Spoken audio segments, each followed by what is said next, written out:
Imbis na mag-motivate ng small content creator, nagda-down pa.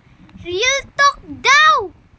My name is Precious Claire, your little wonder! Real talk daw! Gaano ba ito kasakit?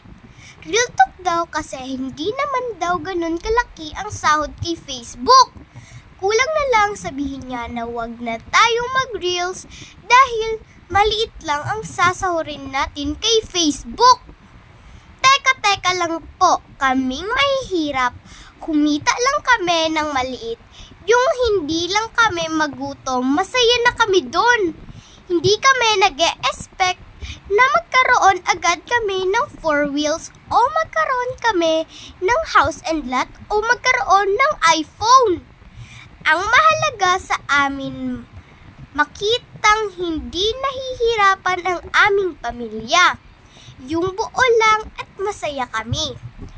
Baka kasi nag-e-expect siya ng milyon-milyon agad ang kitaan dito sa Facebook. At baka kasi mayaman naman siya, kaya barya lang sa kanya ang sahod dito sa Facebook. At para hindi ma-disappoint, don't expect too much.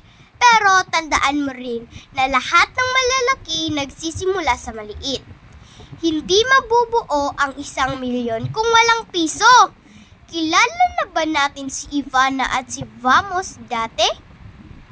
Malamang sa malamang, nagsimula sila sa isang followers at sa isang viewer. Tama o tama? Kaya kung gusto nating umangat, magtulungan tayong maliliit na content creator. Big thanks po kay Denmark at Lodrens Fraiso Tercio.